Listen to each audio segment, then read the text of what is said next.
Ma légende de cette semaine, c'est un homme qui a eu énormément de réussite. Tout ce qui touche, ça fonctionne. C'est un gars qui a de l'énergie, mais c'est surtout quelqu'un qui a mis l'humain au cœur de sa vie. Je vous le présente sans plus tarder, Archie.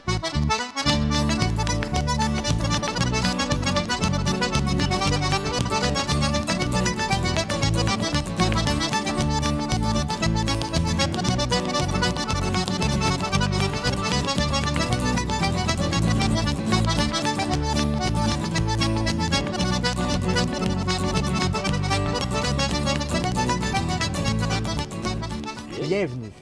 Merci. Bienvenue. Merci d'être ma légende de cette semaine. Hein, une légende. Une légende. Et pourquoi je pense que tu es une légende? Ouais. Je vais te dire ça, moi. Parce que on a eu la chance, l'occasion de se voir à différentes occasions. Toi, comme animateur des gros shows sur Grande Allée le 31 décembre.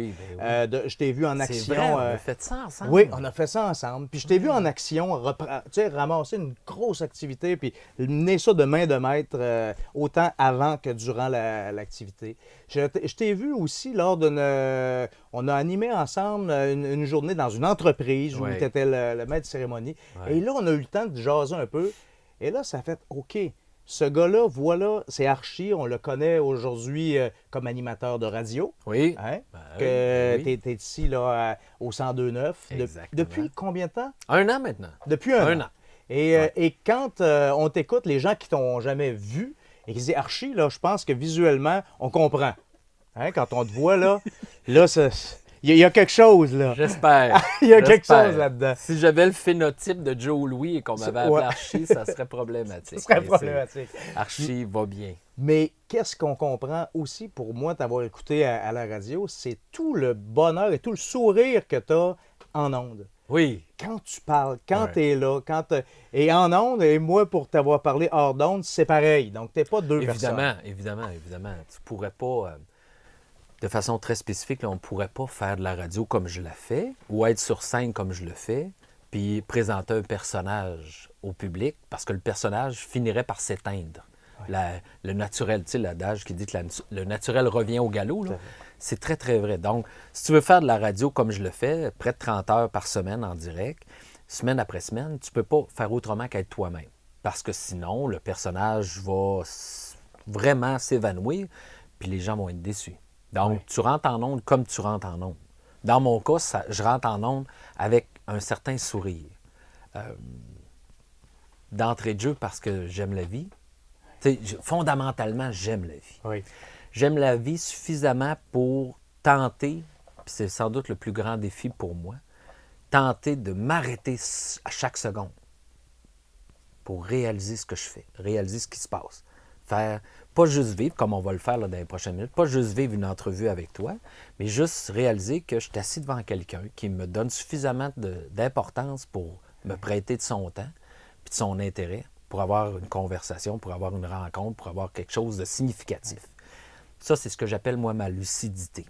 Fait que j'essaie d'être lucide à chaque seconde de ma vie. Je n'y arrive pas tout le temps, parce que c'est sans doute la chose la plus difficile à exécuter au monde.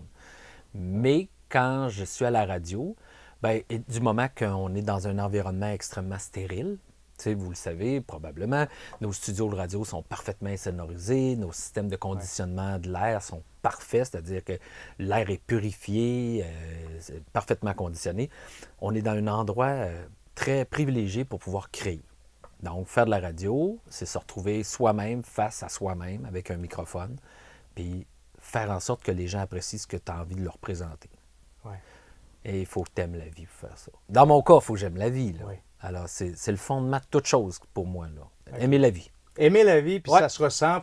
Et c'est pour ça que tu es une de mes légendes. Tu viens de le décrire très bien. Parce qu'à ton contact, on a du plaisir. Je pense que le plaisir, on réussit à le faire ressortir. On a tous... C'est ma conviction. Là. C'est une philosophie de cuisine. Ma grand-mère dirait ça. C'est la philosophie de cuisine, mon petit gars, ça. Je pense qu'au fin fond de nous-mêmes, on a tous une petite flamme. Pour certains, ça va être vraiment la petite flamme du pilote de la cuisinière à gaz. Là. Pour d'autres, ça va être comme, puis ça c'est plus moi, c'est plus comme La torche au propane que mon père utilise pour faire de la soudure, là, ça sort à pression, puis écoute, elle est longue de même. Puis il y en a d'autres qui vont être encore plus gros que ça, que c'est un feu d'artifice continuel. Je pense que chaque individu, chaque humain a cette flamme-là, peu importe l'intensité qu'elle a. Puis qu'il faut juste donner un petit peu d'importance aux gens qu'on croise, qu'on rencontre, pour découvrir quel genre de flamme ils ont, pour se laisser allumer par leur flamme. Ça, c'est une conviction. Moi, je pense que chaque humain qu'on croise a l'importance nécessaire à tout le moins qu'on le regarde dans les yeux, puis qu'on apprenne son nom, puis qu'on détermine l'impact qu'ils ont sur nous. Fait que ça, le plaisir vient de là.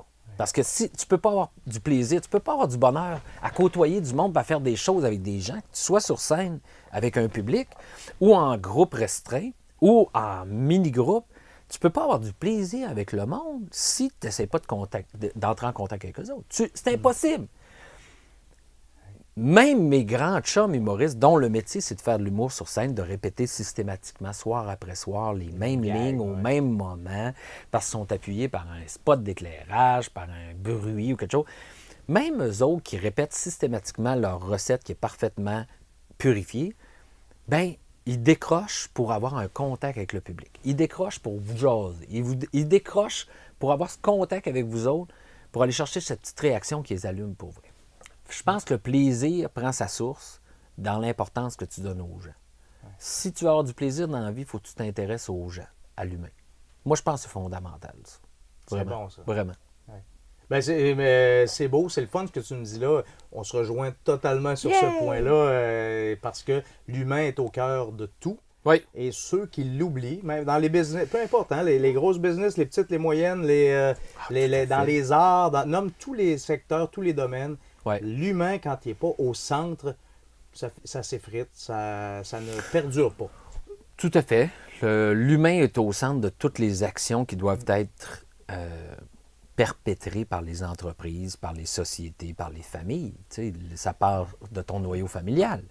Du moment que tu as eu un père puis une mère qui se sont un petit peu intéressés à qui tu étais, puis qu'un jour, ils t'ont mis une paire de patins dans les pieds parce que ça signifiait que tu avais de l'intérêt pour du hockey, bien, ils t'ont donné la chance de faire quelque chose. Puis là, je ne parle pas de stéréotypes de genre, mais du moment que tes parents se sont intéressés à toi, ils ont semé en toi l'idée que, dans la vie, une de tes valeurs, ça devrait être, je vais donner de l'importance au monde que je vais croiser. Ça, dans mon sens, ça devrait être une valeur qui est même consolidée là, dans nos familles. Les parents des jeunes enfants devraient consolider l'idée que à toutes les fois que tu croises quelqu'un, attarde-toi quelques secondes. Ne fais pas que passer en un coup de vent. Attarde-toi, tu vas te faire allumer par cette personne-là. Ça vient de notre noyau familial.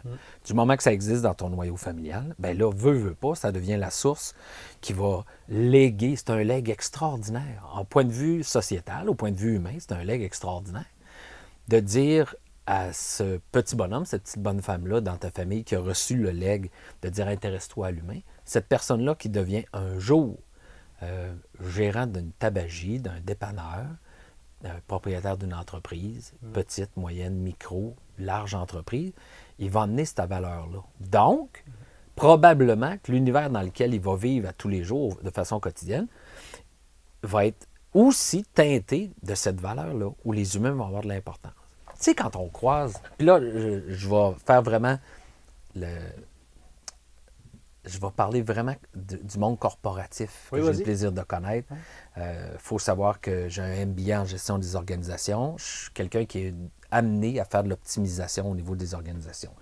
Il y a des entreprises que j'ai croisées dans ma carrière de cet aspect-là, dont le problème fondamental, c'était pas leur chaîne de montage, c'était pas la technologie, c'est juste que leurs hauts dirigeants ne s'étaient jamais intéressés aux humains qui étaient là. Puis du moment qu'ils ont compris ça, puis qui ont mis en marche des actions très spécifiques pour juste faire hey, on a avoué notre petite erreur des dernières années, puis là, on va faire un effort, bien, les organisations se replacent parce que l'humain redevient au centre de toutes les préoccupations, redevient au centre de toute l'évolution de l'entreprise. Et ça fonctionne.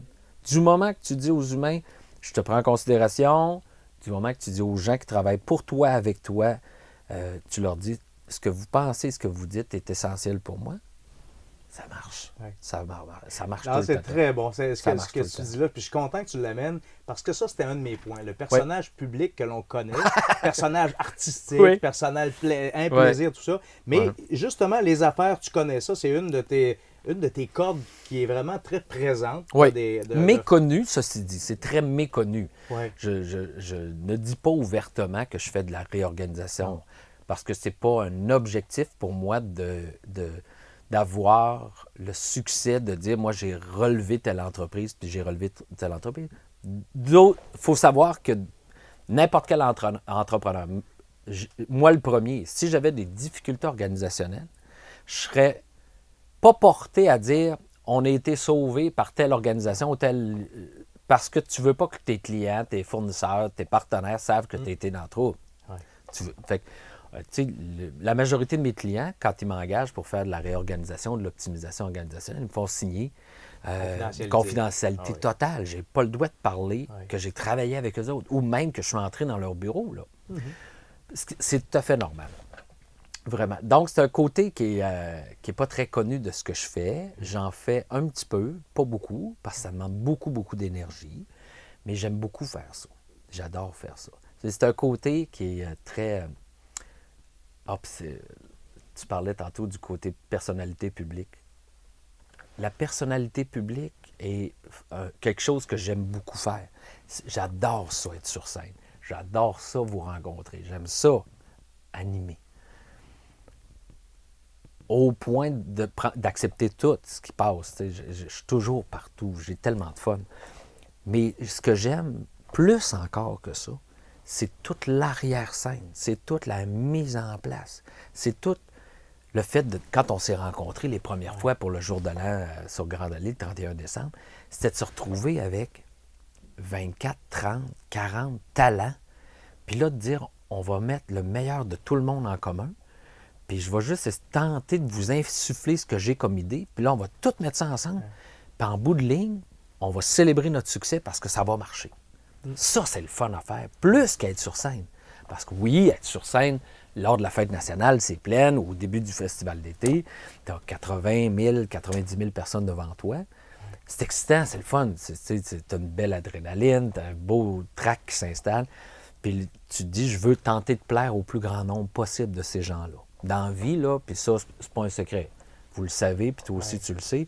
Dans la vie, là, on se lève le matin, puis les proportions, c'est 50-50. La proportion probabilitique, c'est que tu croises quelqu'un, puis tu as 50 de chance qu'il t'accueille, tu as 50 de chance qu'il ne t'accueille pas. J'utilise le terme accueil au sens large du terme. Puis toi, dans ta vie, tout ce que tu essayes de faire, c'est de faire pencher un petit peu la balance vers toi. D'aller chercher un 50,5 51 des gens que tu vas croiser qui t'apprécient. C'est ça l'objectif.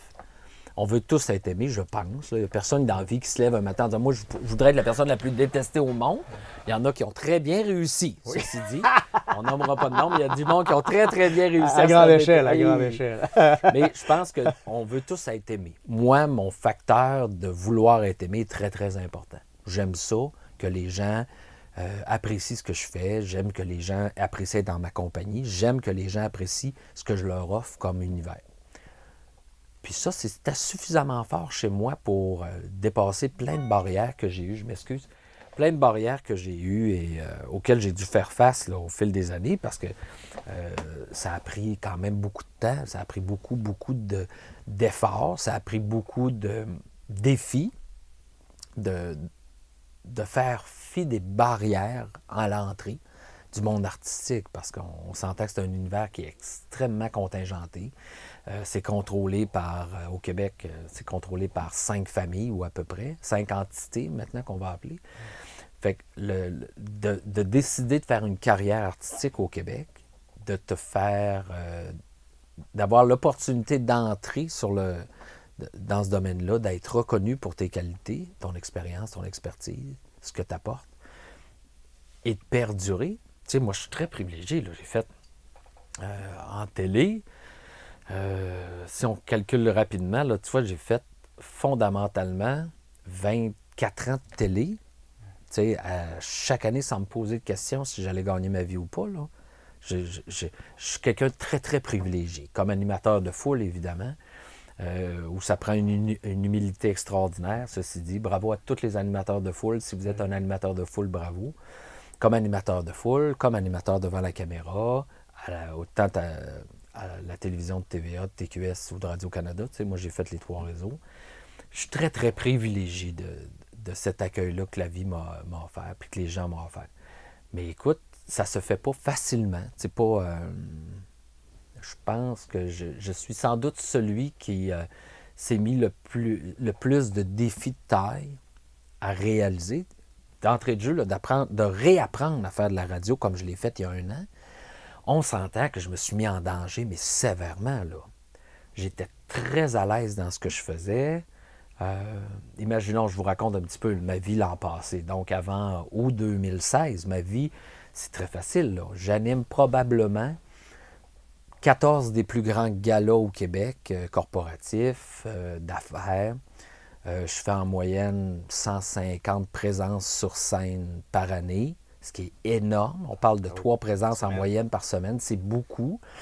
À travers ça, j'ai plein de belles petites entreprises qui m'appartiennent, qui vont bien. C'est une belle vie en tabarnouche, ce que je viens de raconter là, dans le sens que, il me semble que ça devrait me combler. On peut s'entendre que ça devrait me combler. Puis au mois de juillet, fin juillet 2016, quand les gens de Cogeco m'appellent. D'ailleurs, tu te rappelleras, on était chez Régitex, en Beauce, et je revenais de chez Régitex. C'est vrai, là. Okay. Évidemment, les détails que je vous raconte là, Martin peut s'identifier à ça parce que c'était une journée où il est entré dans ma vie, cette journée-là.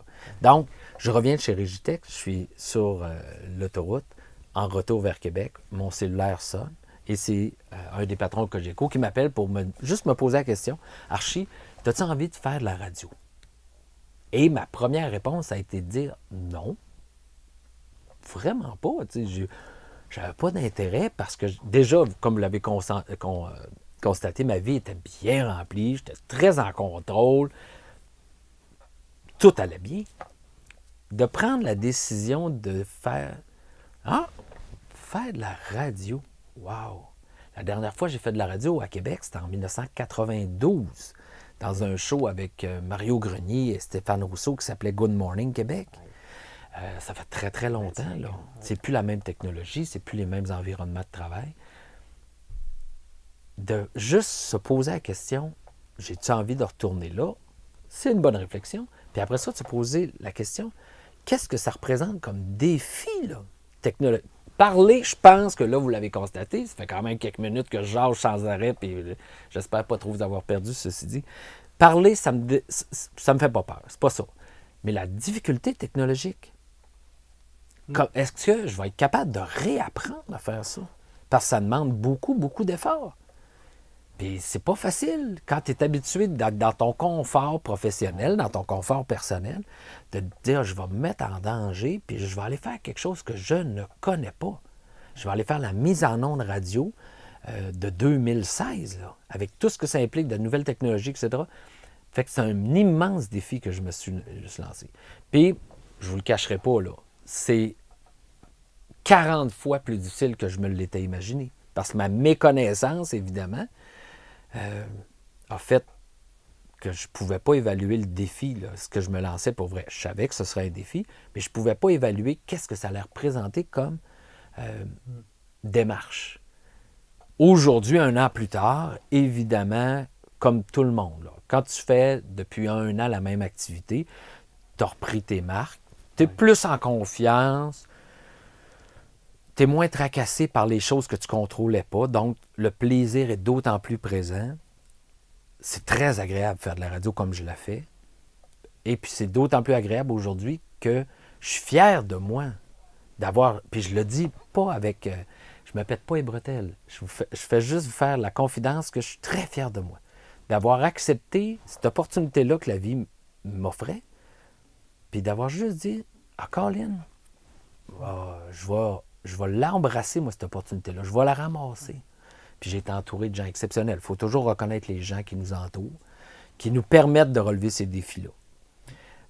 Mais je te le cache pas, malgré toute l'expérience que j'ai, malgré la lucidité que j'ai, c'est arrivé en tabarnouche des fins de semaine où je venais m'installer au microphone, puis je me disais, oh my God, comment je vais faire pour me rendre à dimanche, là, pour tout ce que ça représentait.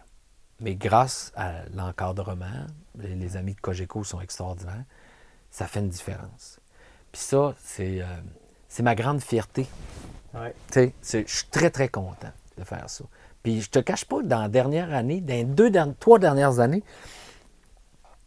j'ai eu l'opportunité de relever des beaux défis comme ça, là. Tu sais, je pense vite comme ça, puis tu me couperas si jamais tu n'as pas d'intérêt.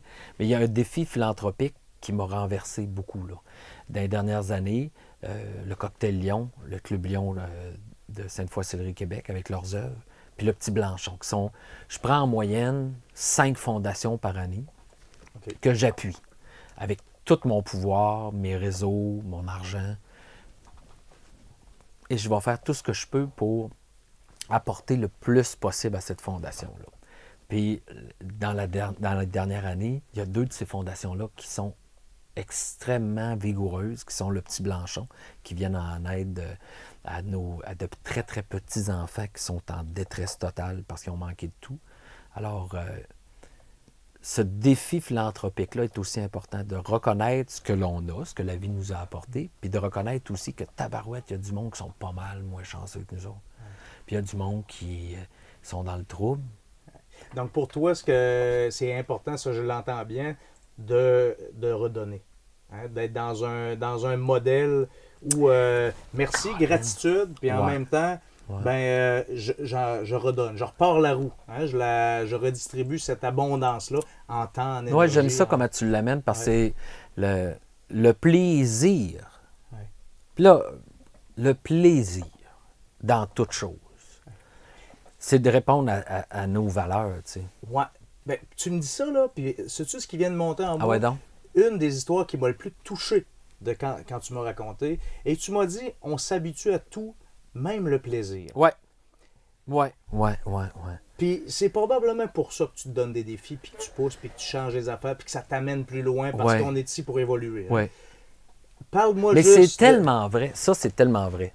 Finis ta question. Ben, en fait, amène-moi vers cette histoire-là. Puis on n'a pas beaucoup de temps, par contre, pour y arriver. Ouais. Mais là où un jour, t'as frappé le jackpot, hein?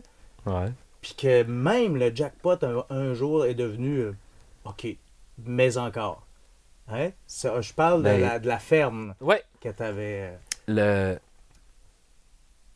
On va essayer de résumer juste la pensée sous-jacente à ça. Là. Ouais. Le plaisir, l'humain s'habitue vraiment à tout. Là.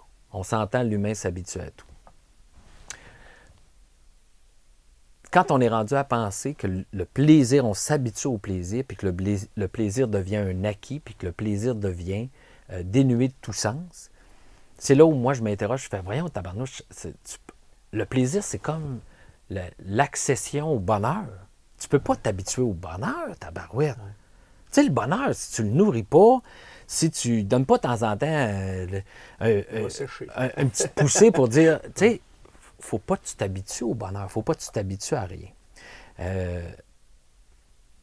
La ferme à laquelle tu fais référence, là, vient d'être balayée, malheureusement, par 2 ouragans. Là, ils sont dedans. J'avais pas pensé à cette... oui, par 2 ouragans monstrueux, dont celui qui nous a frappé il y a 3 jours. Là.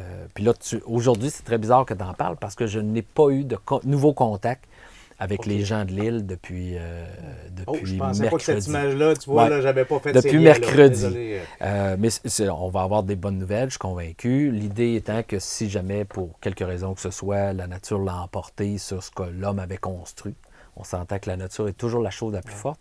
Si jamais, pour une raison ou pour une autre, il y a des éléments qui sont disparus, bien, regarde, on va les accueillir tant que l'humain est encore... Fait que là, j'attends des nouvelles. J'espère un coup de téléphone incessamment. Fait que pour résumer ce que Martin, sur la piste sur laquelle Martin nous amenait, c'est tu vas un jour réaliser des choses que tu n'avais jamais imaginées. Tu n'auras jamais pensé, un petit Québécois, avoir une ferme en République dominicaine pour faire l'élevage de poulets. Jamais tu vas réfléchir à ça. Trouvez-moi l'enfant, le gamin, la fillette qui va faire, moi, un jour, je vais être producteur de poulets dans un pays étranger, sous les tropiques. Ça n'arrive pas. Moi, un jour, j'ai réalisé ça. Je suis devenu producteur de poulet sous les tropiques. Puis c'est comme l'accession au bonheur, là. T'allais passer du temps là, Oh, l'hiver, puis God, avec ben tes amis, oui. avec... Imaginez-vous que pendant donc un grand nombre d'années, on parle de 8 ans, là, je suis allé une semaine par mois en République dominicaine, ou à peu près. Là. Le temps a peu d'importance, mais disons que le fait de s'offrir d'aller une semaine en vacances, pas des vacances, mais presque en vacances, par mois, sous les tropiques, pour voir une entreprise évoluer, c'était extraordinaire. Jusqu'au moment où ça devient ordinaire. Tu pars de l'extraordinaire où tu es excité à toi et moi de prendre ta valise, partir en avion, t'en vas sur ta ferme, ta tête, tu vas rencontrer les monde qui sont là, puis tu as du fun pendant une semaine, après ça tu reviens. C'est extraordinaire! Ouais. Jusqu'au moment où ça devient ordinaire. Parce que il n'y a plus personne qui peut prendre des congés pour venir avec toi, parce que tu ne peux plus le montrer à personne. Après autant d'années, ben là, les gens me disaient « Archie, je suis allé 2 fois, tu sais, ou j'ai plus de congés libres, là, ça va être un sans solde, ou bien ça fait 200 soldes que je prends que je ne peux pas aller avec toi. » Fait que ça devient ordinaire du moment que tu ne peux plus le partager, puis du moment que tu fais « Ah ben, ça va pas... tout ça redevient ordinaire. C'est hallucinant de se dire ça. Yes. On s'habitue à tout, même au plaisir. On s'habitue à tout, même au plaisir. Le plaisir d'aller sous les tropiques, d'avoir du fun, de célébrer ce succès-là, c'est évanoui tranquillement.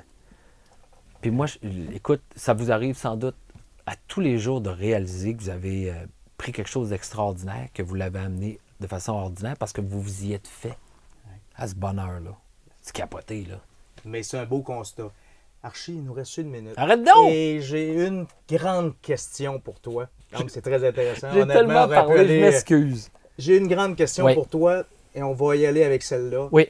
Quand la dernière journée va être arrivée, oui. On est ici, Tout à fait. On a un on est de passage. Terre, on est de passage. Oui. Quand tu seras plus là, quelle est la légende que tu aimerais que les gens racontent de Archie? Qu'est-ce que tu veux qu'ils se rappellent? Ah, écoute... Ils vont se rappeler que j'étais d'une intensité remarquable. Ils vont se rappeler que partout où j'ai mis le pied, j'y ai jamais déposé mes orteils sans avoir une réflexion sur ce qui allait se passer en mettant le pied là. Ils vont se rappeler que il était volubile, respectueux, qui avait à cœur les humains. Ils vont se rappeler que probablement, il y avait une énergie bizarre. Probablement. Ils vont se dire, Colin, il était spécial, lui. Puis ils vont se rappeler probablement que chaque seconde que j'ai réussi à capturer de ma vie, je l'ai vécu à 100 000 à l'heure. Pas mal ça, ma légende. Excellent. Merci. Merci Martin. Beaucoup. Merci à vous tous. Au plaisir de vous croiser. Archie. Quel homme incroyable, quel personnage. J'espère que vous avez apprécié connaître cette légende qui se sort de sa zone de confort, qui fait les choses pour évoluer, pour avancer, qui ne s'habitue pas au bonheur parce qu'il nous l'a tellement bien démontré que de faire toujours la même chose, on finit par s'en lasser. Ça se peut ça, se lasser du plaisir. Je vous invite à vivre vous-même votre légende, à vous sortir de cette zone de confort pour aller vers votre objectif, vers votre X, vers qui vous êtes vraiment. Faites comme Archie, vivez votre légende pour attirer le bonheur.